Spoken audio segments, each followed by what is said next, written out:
All right, welcome back to the third part of One Man's Faith.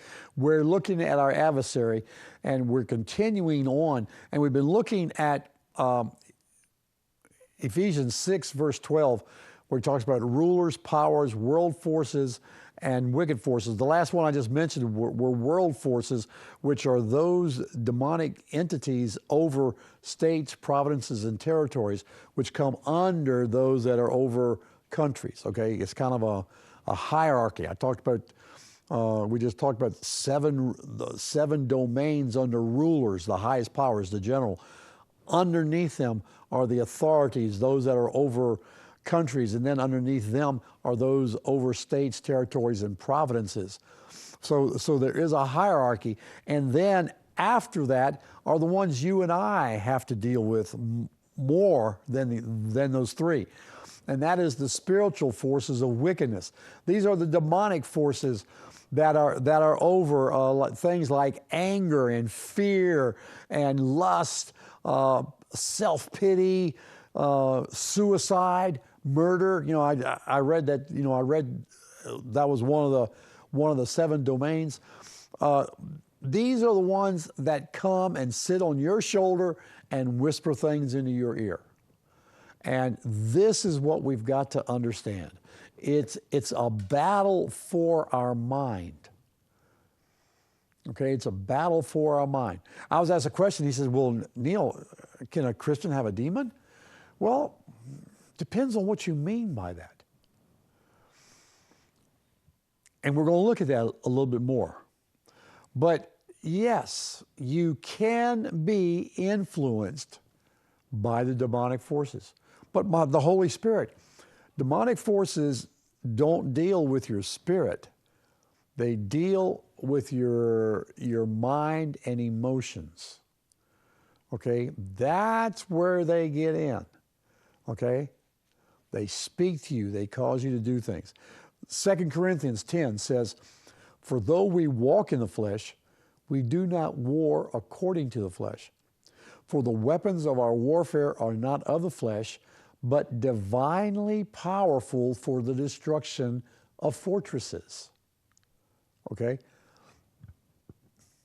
It's not of the flesh, but our weapons.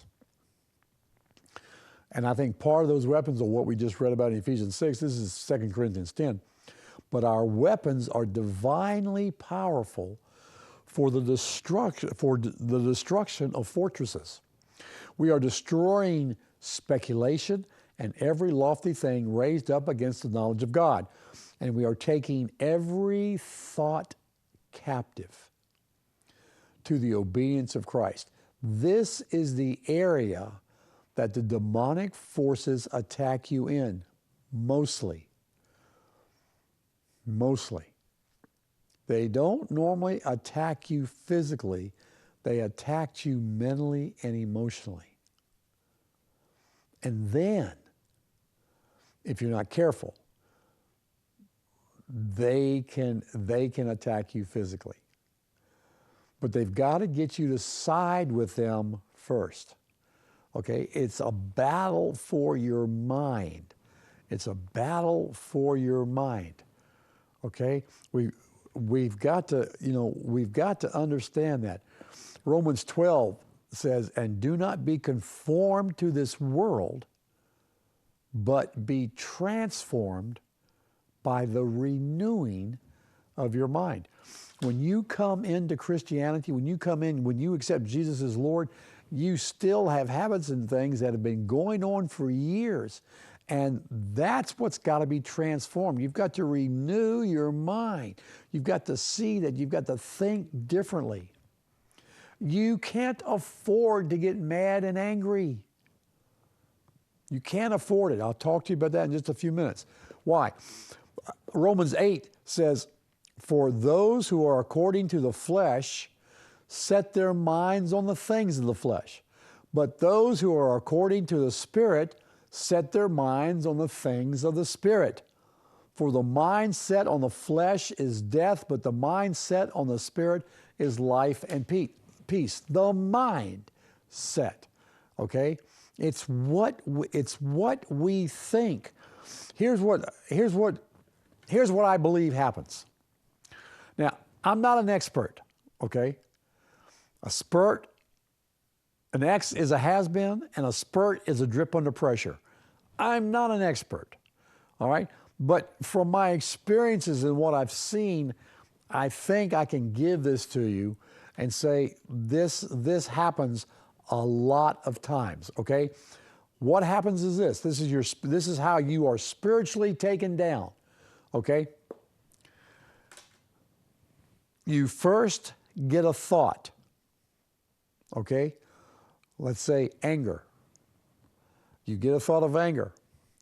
And if you don't take care of it, then it leads to meditation on that thought.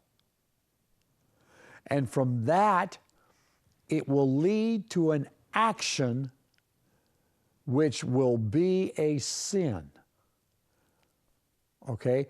And from that, if that's not taken care of, the doorway is open and one of his demonic forces can come in and he sets a hook into you. He sets a hook into you. And then they start speaking more. And they get you madder. And they bring others in with them to attack you and to keep you on the defense. And it leads to servitude. Okay? It leads to servitude. Now, I don't care what you call it. It's really all somatical. It happens to us. We get attacked. Jesus said to Peter, Satan has requested permission to rattle you, to get on you, to do, to get into you. And Jesus said, I prayed that he won't succeed. But he still was able to cause him to lie 3 times and deny the Lord. Okay? So what I'm saying is even those who are in the Christian realm can be attacked. Yes, you can be attacked. Now, to me, it's somatical whether it's an obsession, whether you are possessed or just tormented by them. It doesn't make any difference. They get you to do things. And eventually, if you don't take care of them, will lead you astray and away from the Lord. That's what they want to do. That's what they want to do. So let me give you a couple examples. Let's look at anger. Okay? The thought comes in. Hey, Billy just walked right by me and didn't say a word. What is the matter with him? You see, I start getting this emotion, And if I don't take care of it, then it'll lead to meditation, which is muttering, okay? Or thinking on it. Worry is this, okay?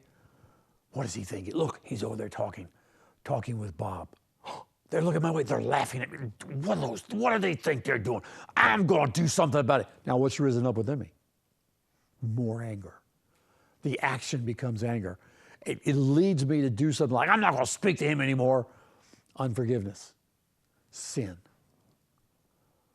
And if I don't take care of it, the hook is in. The demonic forces are legalists. They are lawyers. That's why you don't want to be one. No, I'm only kidding. But they are legalists. And it doesn't matter how big or small the sin is. If you don't take care of it, they're going to put a hook into you. And then they're going to speak more. They're going to speak louder. They're going to bring their friends in with them. Bitterness, strife, even murder. And they will work on you. And they will cause you to go away from the Lord. You may still continue to be a Christian, but if you've got that kind of anger in you, then you are walking in sin. And you are open to whatever they want to do. Let me give you another one.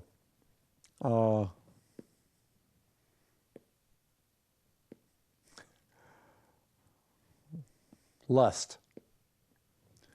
Okay, now this can be either way. I'm going to use it more as the lust for something. Okay, instead of instead of sexual lust. But I see Jackie, and she's got this brand new Corvette. Oh, I want that. Oh, I start to drool for that Corvette. I think of ways how I can get that Corvette. She doesn't deserve to have that Corvette. I deserve. Maybe I can take her keys and make a copy of it and steal it. You see, it leads on and on. And we meditate, and then we do something that is an action that causes us to be sucked into that arena, and then other entities come, lying, stealing, and even more lust, a lust differently,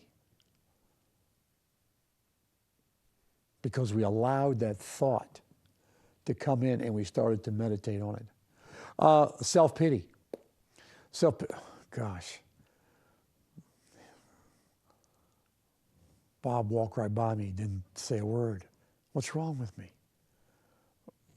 I bathed this morning. I brushed my teeth. What did I do that he didn't like? That he wouldn't even answer me?